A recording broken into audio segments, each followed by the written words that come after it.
विरला जाने तत्व अरे, बिरला सुनता तत्व अरे, बिरला जाने तत्व अरे, बिरला सुनता तत्व अरे, बिरला ध्याये तत्व अरे, बिरला धारे तत्व अरे, बिरला ध्याये तत्व अरे, बिरला धारे तत्व अरे।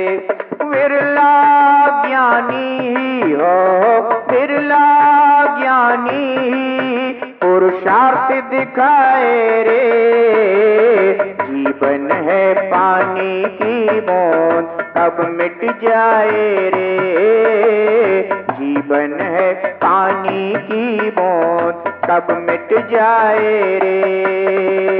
होनी अनहोनी हो, होनी अनहोनी कब क्या घट जाए रे। जीवन है पानी की बूंद कब मिट जाए रे।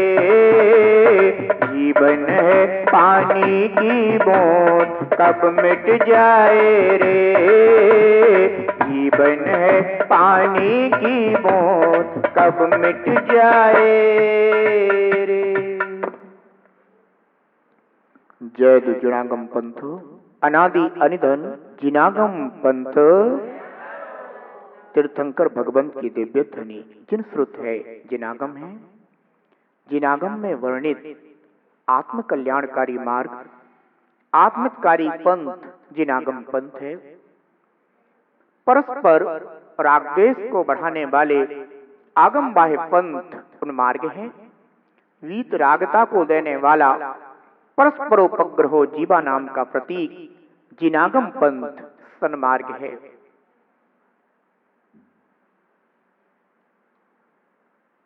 हम सभी संसारी जीव कहलाते हैं।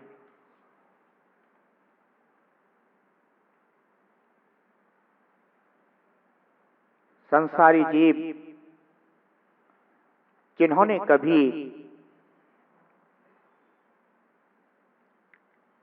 मुक्ति प्राप्त सिद्ध भगवंतों के स्वरूप को जाना नहीं है, पहचाना नहीं है, और ना ही उस स्वरूप को प्राप्त करने की भावना की है। संसारी जीव संसार में निरंतर राग द्वेष मोह इन परिणामों का ही अनुभव करने वाले हैं। अज्ञानता ही संसारी जीवों का श्रृंगार है।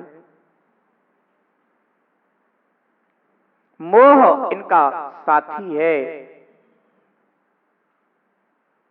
राग द्वेष ये दोनों इनके मित्र हैं।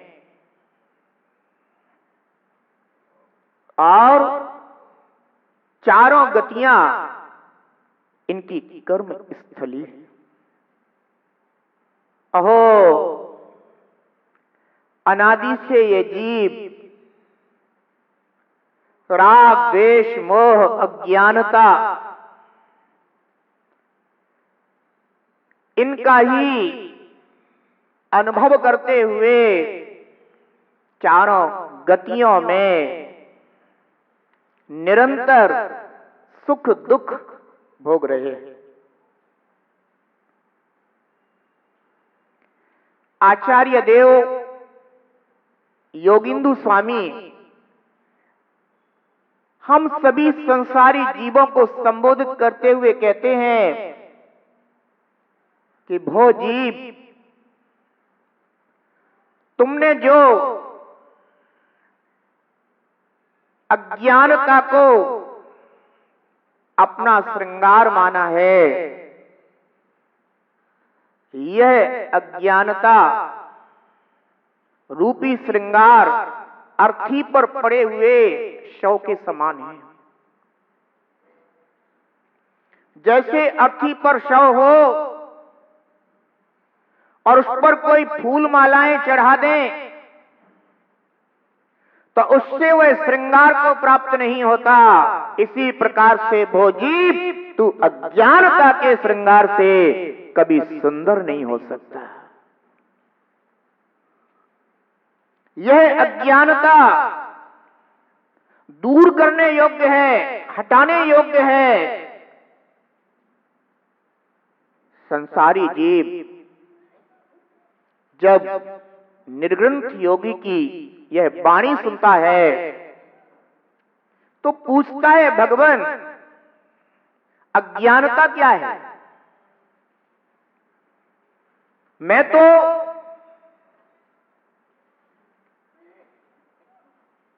अपने जीवनोपयोगी जितने साधन हैं उन सबको अच्छी तरह से जानता हूं, फिर मैं अज्ञानी कैसे हूं? आचार्य देव कहते हैं, भोजीव जीवनोपयोगी साधनों को जान लेना यह उस विषय ज्ञान हो सकता है, परंतु तू अभी अपने आत्मा के सहज शुद्ध स्वरूप को नहीं जानता है, इसलिए तू अज्ञानी है। और भोजीव तेरी यह अज्ञानता अनादि से है। जीवनोपयोगी साधनों का ज्ञान तो तूने अपनी हर पर्याय में किया है, परंतु तुझे कितना सुख मिला, कितनी शांति मिली, तेरा दुख कितना नष्ट हुआ। संसारी जीव विचार करता है कि ये निर्ग्रंथ योगी कुछ ठीक बात कह रहे हैं। मैंने अपनी अतीत की अनंत पर्यायों में जीवनोपयोगी साधन जाने हैं, माने हैं, स्वीकारे हैं, परंतु मेरा दुख कितना दूर हुआ। मैं इधर उस साधन का उपयोग करता हूं, थोड़ी देर के लिए ऐसा लगता है कि जीवन में शांति आ गई है, दुख क्लेश दूर हो गया है, परंतु थोड़ा ही समय व्यतीत होता है और मैं पुनः उसी दुख का अनुभव करने लग जाता हूं। क्या संसार में ऐसा ही होता है? थोड़ी देर के लिए अनुकूलता मिलती है, फिर वही प्रतिकूलता जीवन में लग जाती है। निर्ग्रंथ योगी राज ने कहा, बेटा यही तो समझने की बात है। तुमने आज तक हर वस्तु के विषय में समझने का प्रयास किया, परंतु कभी अपनी आत्म वस्तु के विषय में तुमने कुछ जानने का प्रयास ही नहीं किया।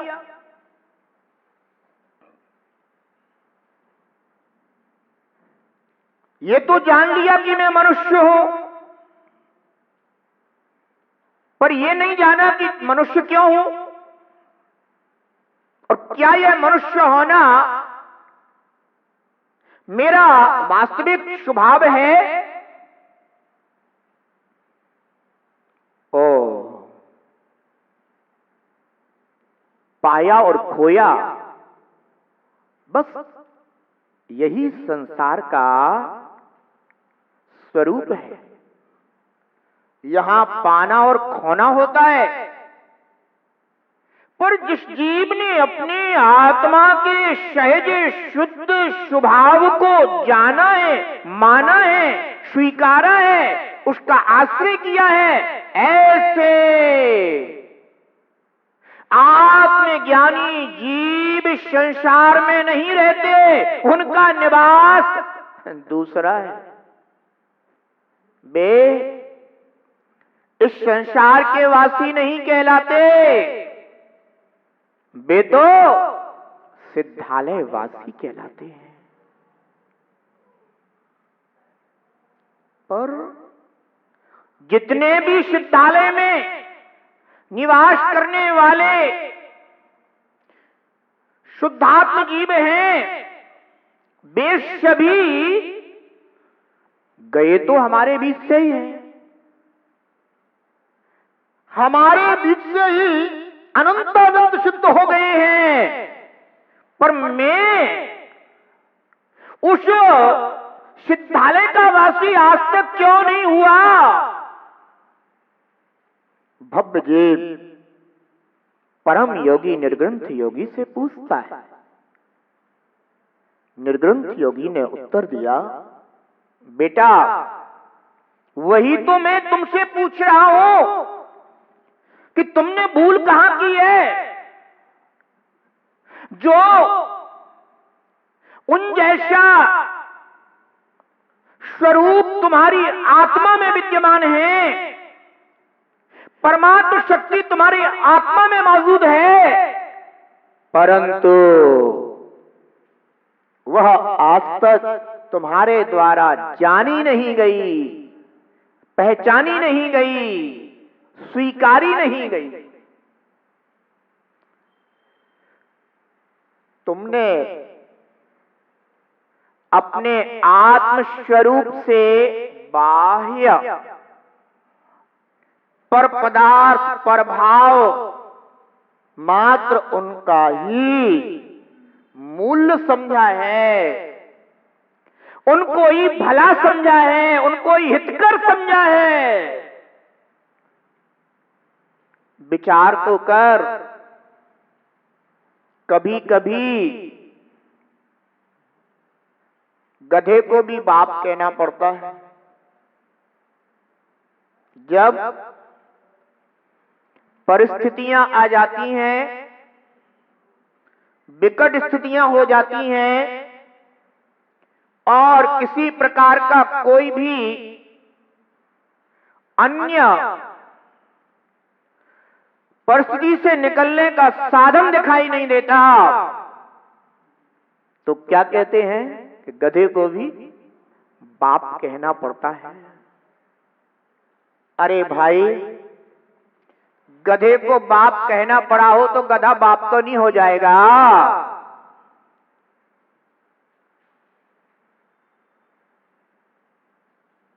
बोलो ना, हो जाएगा क्या? गधा तो गधा ही रहेगा ना, रहेगा ना, बोलो ना, रहेगा। तुम क्या हो?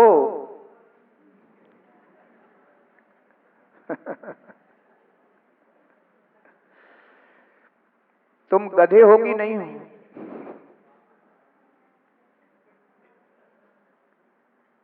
तुम गधे हो। क्यों? क्योंकि एक तो गधा यानी जो गलत धारणा में जीता है वो गधा कहलाता है। तुम्हारी भी धारणा गलत, इसीलिए तुम गधे हो। गधा भार ढोने के काम में आता है। तुम्हारा उपयोग भी तुम्हारे परिवारीजन किस रूप में करते हैं? बोलो ना, तुम भी तो भार ढो रहे हो। तो भार क्यों ढो रहे हो? क्योंकि गलत धारणा में जी रहे हो। तुम जिनका भार ढो रहे हो उन्हें तुम अपना मानते हो, उन्हीं का भार ढो रहे हो और उन्हीं को अपना मान रहे हो। गलत धारणा है, इसलिए भार ढो रहे हो।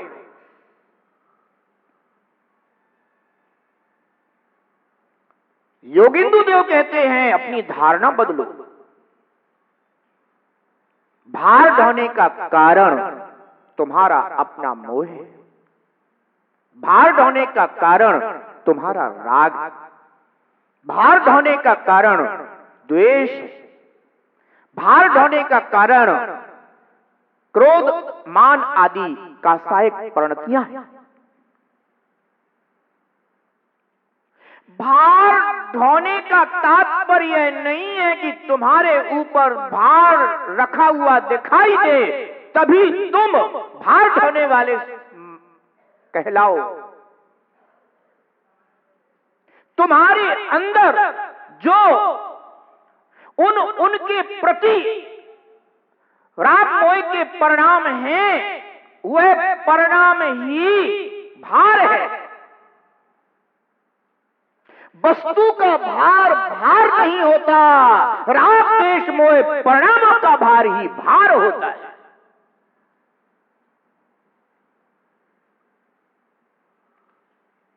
ध्यान रखना,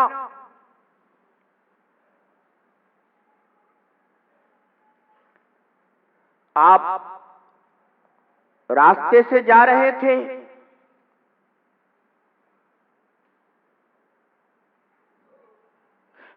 आपके आगे आगे एक नन्हा सा बालक जा रहा था। आपने उस बालक को पीछे से देखा तो ऐसा लगा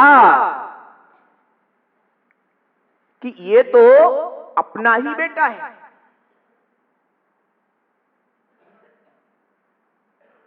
और आपने तुरंत पीछे से उसको उठाया और अपने कंधे पर बिठा लिया।